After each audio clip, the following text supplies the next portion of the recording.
Welcome to Moments with Marianne. Allow me to interrupt your train of thought with something that may be one of the most interesting things you hear today. This is Marianne Pastana, and our special guest today is Dr. Foojan Zeine, and she's here to share with us her new book, Life Reset: The Awareness Integration Path to Create the Life You Want. Now, many of you know Dr. Foojan. She is a great host. She's also a psychotherapist, life coach, international speaker, author, and media personality. She has her doctorate in clinical psychology and is a licensed marriage and family therapist. She practices online therapy and coaching and sees clients in Beverly Hills and San Clemente, California. She has extensive experience treating individuals and couples to restore their intimate relationships, addictive disorders, depression, anxiety, trauma, and domestic violence. So let's welcome to the show, Dr. Foojan. Hi, it's nice to be with you. You know, what an honor it is to have you here. You're actually one of my favorite show hosts. I love your show, and I'm so excited we get to do this. Thank you. And I'm so glad that we're on the same house, actually. We're housemates now. We're radio mates. You know what? What a great place to be, right? Yes, I love it here. So whomever's listening in ABC, I love it here. Yes, I do too. And I'm so excited we get to talk about your book today and your story. I mean, that's so empowering. And there are parts of it that just pull at your heart, and other parts it's like, oh my gosh, you're just such a brave woman. I mean, you really kind of have blazed a trail for many people. Thank you. Yeah, I came here to the U.S. At age 12, kind of alone, and then raised myself. So there were a lot of issues, which I had a lot of trauma in the childhood. And obviously I was from a divorced family and immigrant at very young age and had to figure it all out. So by age 30, I was like, okay, I thought I had everything and I survived it and I got it and all of that. And how come I'm just miserable? How come I'm unhappy? How come I constantly sabotage myself? And that started me to go to therapy. And, I loved it. It was almost like the first time. My first therapist was a male, and it was the first time that a male was actually listening to me, wasn't using me or abusing me, was nurturing, was really nice and sweet and could hear me. And it was like, oh, there's something here with this therapy stuff, I like it. And then side by side, I went to all of the self progress courses of really looking at who I was and what were my vulnerabilities and how I needed to heal myself. And then, obviously I went back to graduate school to become a therapist. And I took almost every theory that was out there. If they created a theory, I wanted to be the first to learn from it. I went to and became clients to those type of therapists. So I could not only learn the theory, but also learn what it felt like to be a client for that theory and intervention.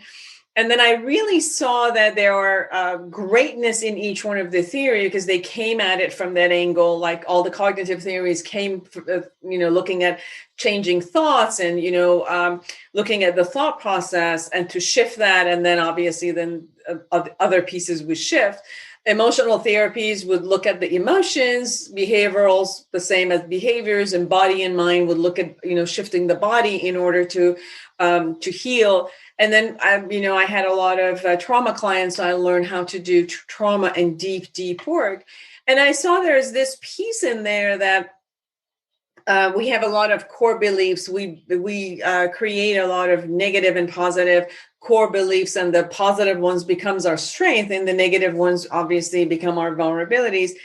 And throughout all of these therapy modules, I just couldn't find anything that would dismantle these kind of negative core beliefs. So I kind of zoomed into seeing what was the pieces that were missing and what did I do in my therapy sessions with clients as I was able to do that. And out of all of that, the awareness integration model got created, where we do look at an awareness. Like, awareness is one of those things that we as a human being have the ability to turn around, look at ourselves, modify, and kind of like hold a camera, which other animals don't have that skill. But as we grow up, they don't teach us how to put that camera on. So I figured, all right, let's put the camera on and teach the clients in how to kind of like monitor and distinguish between their thought process, emotional process, behaviors, and how they impacted the world and their world around, and what type of results they created for themselves. And then created a process of how to go back when we find those negative belief systems and kind of dismantle it, kind of heal it, go back and nurture the self and bridge the strong part of ourselves that has survived and learned all these skills to the vulnerable side, and create a wholeness inside versus, the term inner child, which each one of us is running around with 10 of them around. It's like, it's not necessarily to walk around with 10 different states of inner child. They all, if I'm 59 years old at this age, all of me should be 59 years old. I don't need to hang out with a 5-year-old of me and a 10-year-old of me and a 15-year-old of me. So created a process of bringing, kind of like growing up, all of those stages of the ego stages that were there, connecting them together and becoming whole. So, and therefore that the thought, the emotion, and behavior could be aligned and not be sabotaged by other parts, so that we can make decisions on integrity and then create our future, in a sense, and then how to envision the future and create a structure to create the future that I know all of us deserve to have and want to create. And that's how then Life Reset was written out of this model, the awareness integration model. And it was written as a self-help book so that people can just go through the exercises and journal for themselves and look at all of those parts and be able to go through every area of their life, whether it's relationship with people, with money, career, their parents, their body, their illnesses, anything, all these areas of life, and kind of clean up for themselves so that they can unify themselves in that way. And Life Reset allows you to go through and pick up the skills, so the skills are really yours. And then, Miriam, what we did was, after I published Life Reset, we went to Cal State Long Beach, and in 4 classes, 2 instructors gave them modules, gave these chapters to their students. So now we were researching on the students, let's say like age 18 to 24, and which have the highest level of depression and anxiety. And it was amazing, astonishing. With no therapy, we minimized depression about 64% and anxiety 43%, which are astonishing results with no therapy at all. So this was just self-help, for them doing their own work and journaling.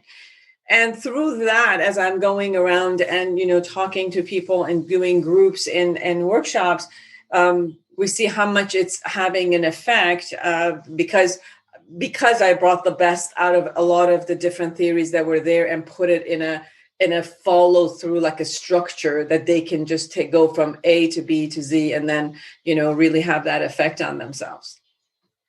Do you feel that your younger years here in the US really kind of gave you this unique perspective that you can look at the awareness integration journey in a way that, and bring that together in a way that's really helping more people than what we currently have?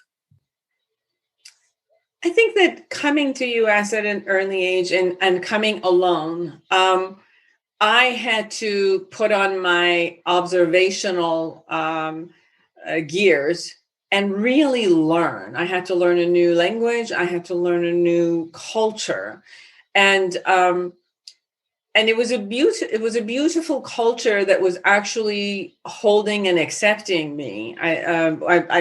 I went to Arizona to a boarding school. And then from there, I went to Arizona State University. And I was 15 when I graduated and I went to ASU. And it was interesting because at age 15, nobody can, at this age, at this time, I'm sorry, at this era, you can't at age 15 go get an apartment on your own name and have your own, bank account on your own and all of that. And when I came to go to ASU, my dormitory was all sold out. So I couldn't get in. So I went and I'm like, okay, I have a passport. I had a check that I came back from Iran with out of the summer vacation, and then came back and I said, okay, well, we can't go take you into the dorm. And I said, well, what am I going to do? And I remember there was a Howard Johnson hotel beside ASU. So I went in there and I'm telling them my story, and they're like, well, you're 15. We can't let you in. And I'm like, well, what can I do? I mean, I can't sleep on the street. And they're like, okay, well, we'll do this exception to the rule and you can come in. So I stayed there until I found an apartment, and they're like, well, you can't sign a lease because you're 15. I'm like, well, what am I going to do? I don't have anybody else. And they're like, okay, we'll make the exceptions to the rule. And then the management, it was a mother and a son, and they would come with me and they take me like to Kmart and Walmart and those places and buy stuff with me. And just kind of like, it was more like, putting yourself out there and having these amazing people just take your hand and move you along. And it was amazing that I thought it's really interesting that when I was under the cover and under the protection of my own family, I was abused in many, many layers by different people. And then I was in completely a different country on my own as a teenage girl. And it was almost like I put my trust in the world, and the world was coming through. And one by one, people just kept helping. And here I am. Here I am because everybody helps each other. And I think that maybe I started finding people who could help me, and then kind of like I had the knowledge of who to get away with from and not let myself be abused again. But it also created this part of allowing the trust and allowing kind of like love and connection for growth to come to me and for me with others.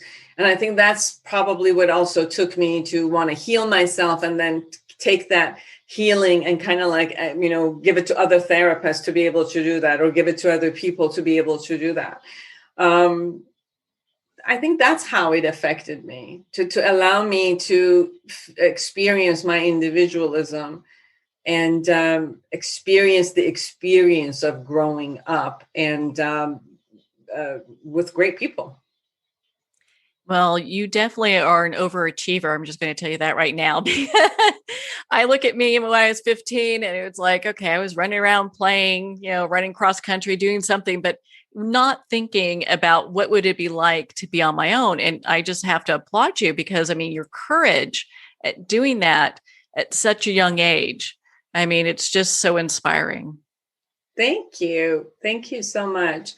I think that every one of us has the essence inside to grow, and that has the essence of creating a healthy place for us. All of us don't have the luxury of being born and raised in a safe and happy, let's say, family, cultures, countries. We don't. There are a lot of people who are born in families who abuse them, or born in a time of war. So I think that we can't say who we're going to be born to and where and how. But I think that there is a way that we can take control in how we perceive the world, how we choose to make decisions, and what we could do for ourselves. And, you see a lot of, and you interview a lot of authors, and that Many people go through hardship and they create resilience and they create, kind of like post-trauma growth versus the post-traumatic kind of like disorder and kind of get stuck. So I think every one of us has that. And it's more of, can we model that for each other and hold each other hand and show the path of, yeah, these are the ways that you just kind of like heal yourself, shake it all and move forward. And a lot of the underlying energy is truly like love. It's truly like love and acceptance, and letting go of like that anger and resentment and kind of like the victimization stance that comes with that hopelessness, helplessness, and anger and resentment, and create the hope and create the skills so we're not helpless, and create also the distinctions of how can I assess appropriate situations and how can I assess what type of skills I need in order to move forward in life, in a sense. Well, that's so empowering because so many people just do not have the life skills needed to move forward. And a lot of times they end up getting stuck. They repeat cycles. You talked about people that, get into victimization mode. And a lot of times they need someone to kind of go, hey, okay, let's work on that. Let's figure this out. Yeah, there's a in the model, what I created is to see that we all have, Marianne, a way that we perceive the world. So there's a way that we think about the world, about how we feel about the world. And based on those thought process, the perception, the belief systems we create, the emotions we have, the needs and desires, we create obviously a behavior toward, other people and toward the world. And then that obviously that way of thinking and feeling and that way of behaving creates a result, creates an impact in all of these relationships. Then there is also side by side a way that every human being is living in their own projections. Like I would immediately have a projection of, how does Marianne think about me? How does she feel about me?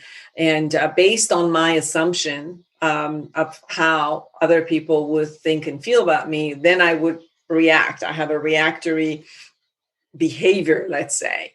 And sometimes we don't check, we just assume and we live based on our assumptions consistently, and that has an impact.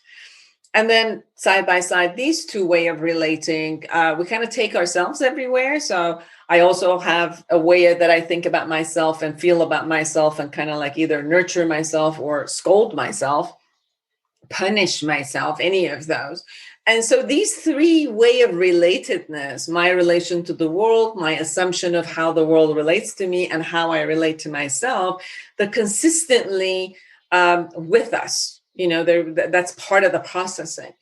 So if we become aware of these pieces, which becomes like kind of 12 questions you ask yourself, when you relate to anybody or even relate to things such as sexuality or money or death or things that are not people, but they're conditions or circumstances that we're constantly deal with. And dealing with them, it makes us deal with people. But we live in relationships all the time. And so the way we are is constantly relating to things in these three ways of us to them, assumption of them to us, and then us to us. The awareness of these kind of like 12 pieces really opens us to our own dualities of how much we sometimes live off reality, how much dualities we have, that one part wants something, another part wants something else, or I say I want this, but I act another way. So awareness of that duality that we have keeps us in a place that maybe we could come back and kind of like renegotiate different parts of us and come back and make sure that we are a whole, we are on integrity when and all parts of me are being taken care of as I relate to others and as I behave a particular way. And then when I'm aware of this, every time that I intend something and don't create it or the result isn't the same, then I can go back and look at which one of these areas wasn't matching or it didn't work out, and now what do I do? How do I want it to be? How can I be proactive now in creating another result? So it really puts us in a driver's seat. And it minimizes, well, I could say kind of like regulates our emotion, and it minimizes us creating drama constantly for ourselves. And the energy that is not wasted on creating drama and conflict, the energy is then spent on solution. So it's constantly you're looking at reality out there, checking it inside, kind of co-creating something with what is really real out there. And, you create a result, you check that again. What part of this, I can shift, what part I have control, what I don't, come back. So your energy is really spent on moving forward and creating and manifesting versus stagnation and blame and, dramas and anger and frustration. Now, I don't mean that we don't have, as human being, all range of emotions, and I think they're all healthy to have. It's just that where do you kind of like live? Where do you spend a lot of energy? So we don't have control over the thought process that shows up. I don't have control over the emotion that shows up, but I certainly have a control over which one I spend time in. So out of, 10 thoughts that show up all at the same time, which one of these thoughts I would say, yeah, hear you, but bye-bye. Yeah, no, yeah, I don't want this. Oh, this thought, I want to kind of like spend time. I'm going to commit myself into that. Or emotions show up. Oh, hear you. Nice. Okay, thank you. Oh, okay, this one. Oh, this one, this emotion, I want to kind of like hang in there and experience it more. So you really become the driver. You're in the driver's seat and the driver of like your body, your emotion, your thought process, your co-creation with the world out there and with others. So is that what makes awareness integration unique? Is that combination of really being aware and getting in touch with these emotions and then also working on the core? Yes. I don't know any other therapeutic model that really takes you and gives you the tools to consistently be aware. So this model also gives you a lot of independence. Like you got the tool, you can move on and do it. And then it has the component of to go deep and kind of like heal thyself in a way. So it's almost like deep therapy very quickly and efficiently. And then it has the next phase of visioning the future and moving forward and creating principles for yourself and how to live by those principles that you say you will, how to align your thought process, emotion, and behavior with the principles that you set. So, for example, if a principle I chose would be to be kind to people, to be loving, then I would monitor myself consistently. Like I right now I'm working on being very loving, even if I don't like people, like being loving and mean it, like really mean loving them. And obviously, I'm sure everybody who's listening to us have had that experience that the minute you say something like that, like we say that God tricks you now. It's like, oh yeah, that's what you want to do. I'll show you all the ways you're not, because you become aware of it. Like, so the minute I say I want to be loving, all the ways that I'm not loving is right in my face. Oh boy. Right. So then I'm sitting there with my husband and I'm talking, he said something and then I started with this concept of stereotyping a group. And I was at it, like, I think they are this. And I was going at it and I just stopped. It was very funny. And 2 minutes later, I'm looking at him like, now that was disgusting. I look at myself like, did you say you wanted to be loving with the higher vibration of love and this and that? And even if you don't like something as a behavior that somebody did, but you still want to be loving. And what you just did, 5 minutes of bashing in a stereotype way, that was disgusting. And then immediately it's like, okay, I apologize. I apologize to everyone in my mind that I ever said that. But it's that type of a cleaning up, that you create a principle for yourself. And you're the only one who's responsible for it and accountable for it. So it's that piece. And then I told my husband, I said, that I said those things. And he said, yeah, I know, we were part of conversation. And I said, I apologize that I kind of like poison your ear with that. And then I realized that that was just disgusting. And I caught myself in that. So it's not like, okay, this is a principle I say I want to live in. I'm going to catch all the ways that I'm not, because I'm a human being with all those dualities. How can I catch myself, clean up with me and all of that, and kind of like move on? So then this part of living intentionally with principle, creating relational, aspect with others and moving forward, then also becomes part of your path, which, moves you into solution focused concepts and solution focused with aligning yourself with your principles, not solution focused in a way of, I'm going to land that regardless of who I am and what is. So that's why it makes the awareness integration model into a whole module of, having a very good skill of consistently being aware of yourself in the present moment.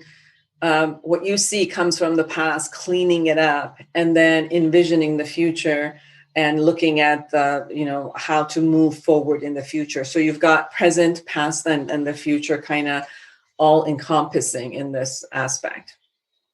I'm sure there are a lot of people right now thinking, okay, well, my ex, I can love everybody but them, or Uncle Louie, never liked him, so it's very, again, brave for you to go ahead and move forward with this, because it just shows at not only what level that you're at to be able to pursue such an endeavor, because most people get really stuck with that. They get stuck in resentments, hates, and fears.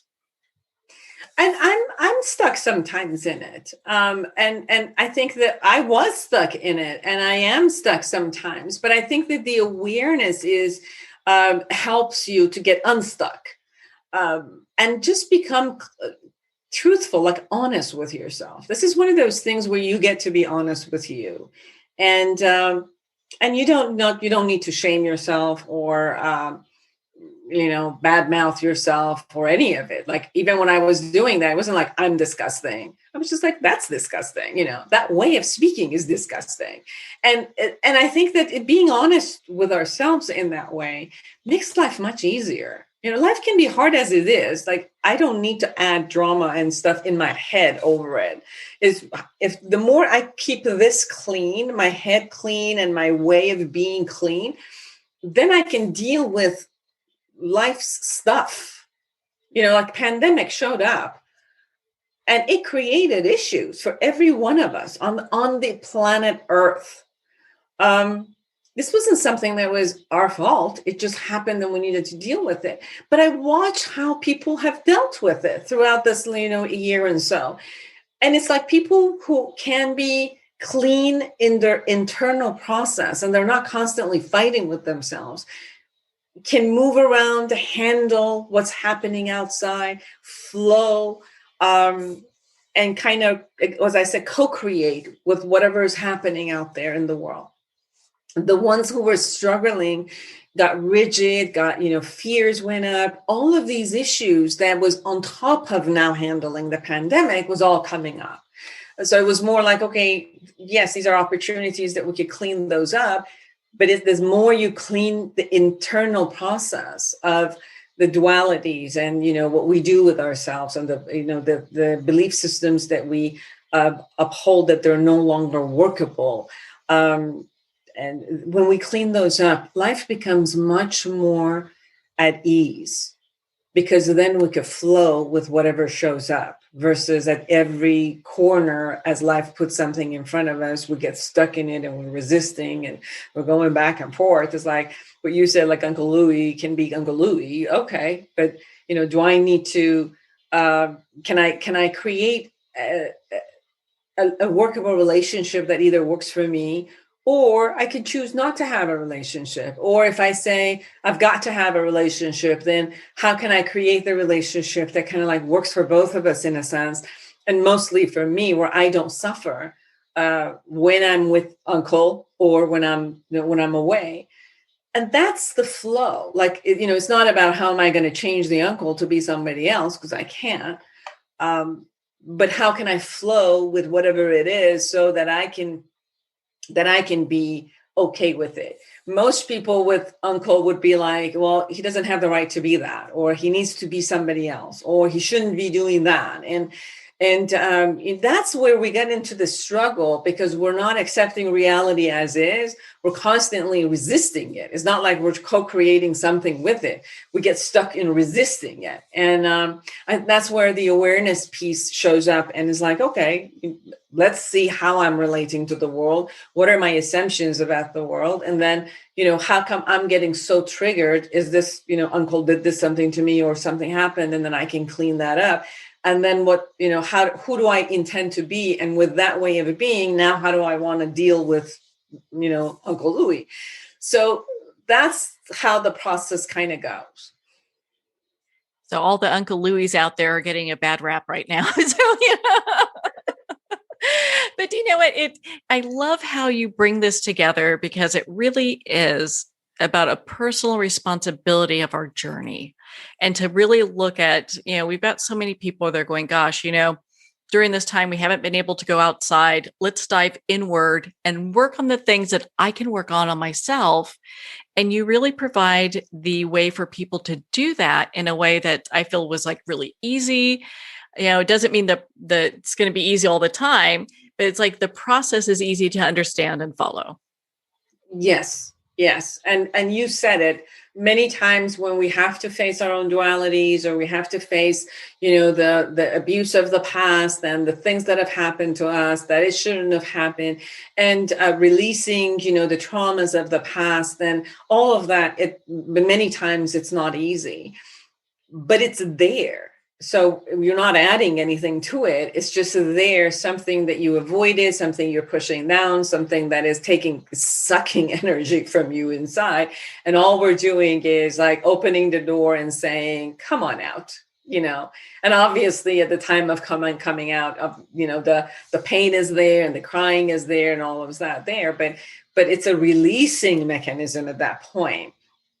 And then this needs to come out. It's almost, like like you go and do an operation, and you recovery also hurts. It's not just that the pain before hurts, the recovery hurts.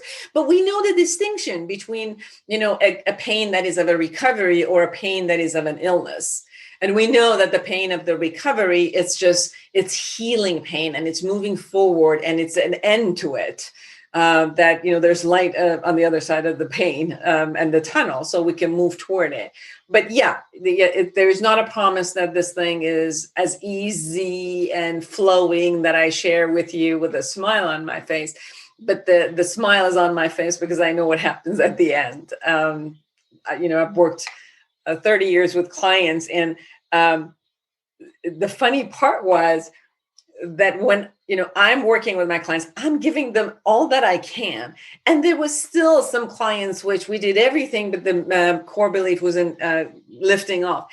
And until I got kind of created the awareness integration, and then I started doing this with my own clients, and then it started giving the good result. And I was like, so it is the model. It isn't just, okay, sometimes you say, all right, it's because of you or the therapist that is doing this. And if they go into another therapist, wouldn't happen. But these were my clients who I was using other interventions with them. And when I did this intervention, suddenly it all worked. So I know that throughout the years that we've done this, that it works. And then I was astonished when it also kind of worked without me having to do anything with it. I wasn't part of the research. I wasn't doing therapy. And this was written in a book and given to people. And still, in the universities, as the results shows, then I was really happy because I knew it wasn't the self-fulfilling prophecy, that it was really something that was working out there. Well, and it's so interesting when you get to like the core of an issue. I think a lot of times people, they look at this, they're like, well, how do I even track this, much less release it, Exactly. You said it. Like, people don't necessarily have the path. And even when we go to therapy, we kind of like let the therapist do the work, and we're in this process. And then when sometimes we come out, we don't know what happened. We know there's some healing, but we have no idea what happened that we got there. And this model kind of gives you the tools. You have it, like you have it in your shed. I remember, Marian, I had one client, which, like clients come in, sit down like 10 minutes before I bring them in, like in the lobby. So as I opened the door and she came in, she says, well, let me tell you, I'm done with therapy today. I'm like, you just came in. She said, yeah, but this was my issue. I asked this in the 10 minutes that I was sitting over there. I did this with myself. I asked this with myself. Then I saw, I went to the first memory where I made this belief system. Then I reintegrated it. I said these things to myself and I figured, okay, these are my principles and intentions. And this is how I'm going to be with this person tomorrow. And these are the things I'm going to set up as a structure. So I'm done. I don't need to be here today. So I loved it that people actually now have the tool and they don't have to go consistently to their therapist, or, they can. And I love it. And I'm not, I love my business and I hope that I have clients until the day I die. And so I'm not saying people don't need therapists, but there's things you could do on your own. And obviously there are things you can't do on your own. And you definitely need a therapist. You can't do surgery on yourself. So you do need the professionals to do, deep stuff with you. And we do need therapists and coaches so that there can be a great mirror for us. But it is also that you don't have to only be dependent on another person for your healing, that you have the tools to also be able to do that. That is so impressive. That just talks about how well a job you're doing if they show up and they're like, okay, I think I'm good now. I'm going to go. Oh my goodness. But that's great. I think people love hearing that because they're like, you know what, I can, because I'm sure that you are as busy gets. So I'm sure people are like, okay, well, I can't go to California and have appointments with her, but I could get the book, so I have a way to start working on myself. Yes, you can get Life Reset, the awareness integration path to the life you want. It's on Amazon or any of the bookstores online. I do coaching across the world. If they need to work with me specifically via, any of the Zoom or any of the spaces that we could do visual together from anywhere in the world. I do psychotherapy in the state of California. I do life coaching or anywhere else in the world. And the book itself puts them aside. I've also had people who take the book and they work on it in the middle of the week, and we work on deepening it into the therapy sessions in the areas that's kind of like a shadow side. Like, we don't see the back of our own head many times unless we have a mirror. So sometimes they do that. They, work on it themselves, and then they go to the therapist to do. The next book is coming a couple of weeks from now, which is called Awareness Integration Therapy, which is a book that is written for the therapists and coaches and teachers to be able to kind of know how to do that. And I'm certifying therapists in this model and coaches in this model. Oh, Marian, I don't know how much time we have. We got time. Okay. Okay. One of a great friend who asked me to kind of like monitor her while she was doing this therapy on herself. And she did a great job she was almost like suicidal, and she was very depressed. She had a great job, but she hated everything about it. And so she went through the whole process and lifted her depression. She went around the world at age 40. And, in 10 months, she went through 60 countries. And she just did not have a passion for, she was in a banking industry, high level banking industry, and she didn't have a passion. So she came back and said, I found my passion, and it's being with children. And I want to create a daycare and a system for them. And so she came back from her 10-month, going around the world alone, a 40-year-old girl with a phone, with an Apple phone and Google Map, went around the world. It was amazing. So she went to South Africa and, did volunteer with some of the daycares. And then she came back and said, I want to have my own daycare, and I want to bring awareness integration. Since it worked for me and got me from like a suicidal ideation to really find my passion and move and go around the world. So this is what I want to bring to the children.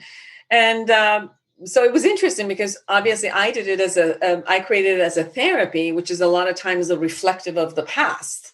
And the awareness of it is like, okay, for a grown up, you could go from like a teenager and up. And many of the studies we did had to do with almost like adults. So it was like, well, we have to take this theory and make it, instead of a reactional, a proactive one, where you actually building the camera for the child. So the child gets to learn how to become aware from a very early age. So we started creating the educational model of this, and we started with her daycare has infants as soon as like about 3 months, all the way to 6 years of age and 5 years of age, and so her first clients were a twin boy. So we started doing all of the research with the children that she has in her daycare. It's 6 years later today. We again have found astonishing results of how children can learn how to emotionally regulate themselves. And we're even talking about toddlers, which everybody says they're terrible too, and they can't, that's just part of them, cannot do that. The kids who are at her school, they're emotionally regulating themselves. And they're being aware, and they support each other. They're very loving. And when it comes to their academic sense, because a lot of the emotions are handled, their sense of openness to learning has gotten sky high. So as these kids are going and moving along and going to do tests to go to the first grade and preschool and first grade, they're all coming on a top level. So in the meantime, she also got her PhD in development, in child development and early child development. And so that also is another level of research that we're moving in, and we're shifting and taking this also into schools from daycare. I've talked to another group, which is 6 to K schooling, and we're going to try to go teach the therapists and teach the teachers the model so that they can bring this into the school systems. And hopefully, and I'm going to teach this model at Cal State Long Beach. Actually, I'm going to have a course at Cal State Long Beach as a mental health and mental wellness and being. So we're also taking it into academia from an educational place, as well as the therapeutic world. Oh my goodness. All those young people are going to be so prepared for the world. And I love that, because having that as a life skill, I mean, that's just going to change their whole trajectory. Very much, very much. Like most of us, we don't learn how to become aware. We kind of like live life in a subconscious way and just moving and looking at the world, not us. And, somewhere around 20s and 30s where we kind of like hit the wall in something we don't like, those are the first time we come back and kind of like reflect on the past and saying, what happened? How come?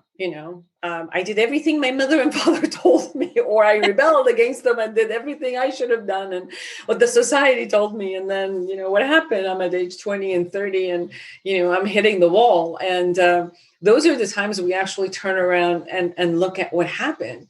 And I think that, if all of us as human beings have access to a methodology that we can be aware of ourselves, I think that would be great.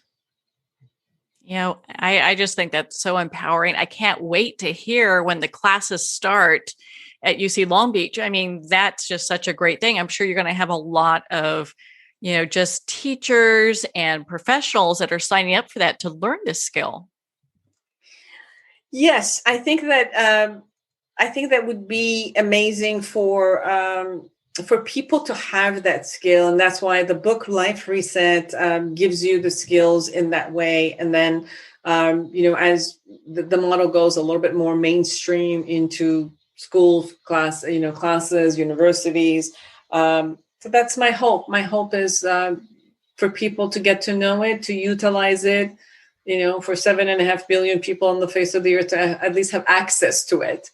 So, and how to use it and how to be with it. Because I do think we deserve to live in a happy state.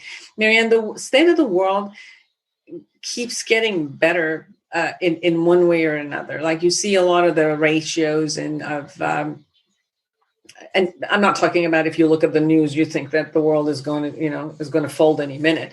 But when, Steven Pinker and a lot of those people in MIT, they did a research and looked at, the whole kind of like different leverage on Earth and how much it has changed since 25 years ago and how much everything has gotten better actually for all of us in humans for the past 25 years. But the rate of depression is double in some countries, 4 times. And unfortunately, after the pandemic, it tripled. So we don't deserve to be depressed or anxious. I mean, minimum, they're tools for us. If they're not clinical and chemically based, if they are psychologically based, we have tools to be able to release ourselves from it, and we don't have to suffer. So I hope that this helps people stop suffering. Oh my goodness, Dr. Foojan. I mean, we could talk forever. I just loved your book. I love your work. Where can our listeners, I know you've talked about once, but why don't you share one more time where they can connect with you and learn about your work and be part of your community? Sure. I'm found on Foojan.com, FOOJAN.com. If you like to get Life Reset, a book, you can get it, through my website, Foojan.com, or go to Amazon or Barnes and Nobles, any of that online. I do have a show also on ABC. It's on Mondays at 3 p.m. Los Angeles time. So I love people to, also tune in. And I have, all my social media, all of them are out there. I have the podcast also. So all of those are available, whomever likes, to connect with me in any of those ways. Well, I love your show and highly suggest people go check that out. Dr. Foojan, thank you so much for taking the time to be on the show with us here today. Thank you, Marianne. It was a joy to see you, to be with you and all of your audience. Well, thank you so much, Dr. Foojan. It has been such an honor to spend this time with you and to talk about your new book, Life Reset. Life Reset's available at Amazon, Barnes & Noble, and all indie retailers. And if you don't see it on the shelf, ask for them to order it. And of course, support our indie bookstores. Well, we're at the end of our time today. I'd like to thank everyone for tuning in. You're listening to Moments with Marianne, where we make every moment count.